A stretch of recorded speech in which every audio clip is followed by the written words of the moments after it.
This scene from Charlie Brown is causing millennials everywhere to cry racism. You're watching What's Trending. I'm Casey Spivey. Don't forget to like and subscribe for more social media news daily. It's holiday season, which means families are getting together everywhere and sharing their favorite holiday movies. But this year, a lot of millennials watched a Charlie Brown Thanksgiving, and social media exploded in reaction to this scene. Cynthia Haynes said, "How come Franklin, Charlie Brown's only black friend, sits alone on the other side of the table and in a lawn chair?" Yesem said, "Am I woke now? Why is Franklin in Charlie Brown Thanksgiving sitting all by himself at the table? Man, things that I did not notice as a kid." And Terry Brown, who said, "Let's talk about Franklin. Dude gets invited to Charlie Brown's by Peppermint Patty. Then he finds out it wasn't a real invite, a dog is cooking the food, and he's gotta sit by himself at dinner?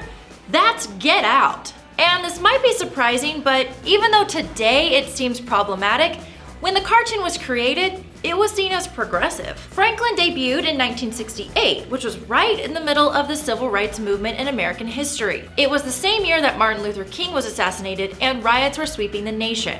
On April 15th, Los Angeles schoolteacher Harriet Glickman wrote a letter to Peanuts creator Charles Schulz advocating for a black character to be added to the cast. And while Schulz agreed with the idea, he expressed concern that it might look like he was patronizing the black community.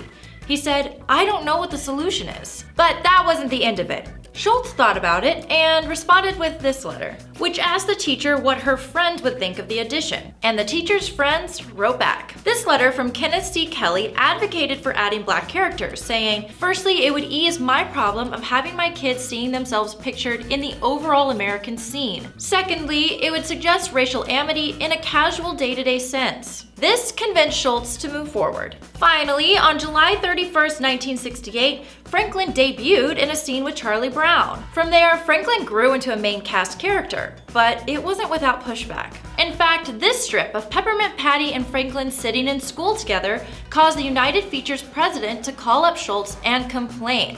But after a long talk, Schulz said, "Well, Larry, let's put it this way. Either you print it the way I draw it, or I quit. How's that?" Though, of course, there was still a lot of room for improvement. Like this comic, which put Schulz in some hot water, showing Franklin practicing hockey and Peppermint Patty scolding him, saying, "How many black players in the NHL, Franklin?" Yikes. But as the Peanuts brand has evolved, so has Franklin. He's smart, runs school activities, and unlike his classmates, he has no real character flaws. So what do you think about this 1973 Thanksgiving cartoon? Do you think it's progressive or problematic? Let us know in the comment section, and for more of What's Trending, head to whatstrending.com.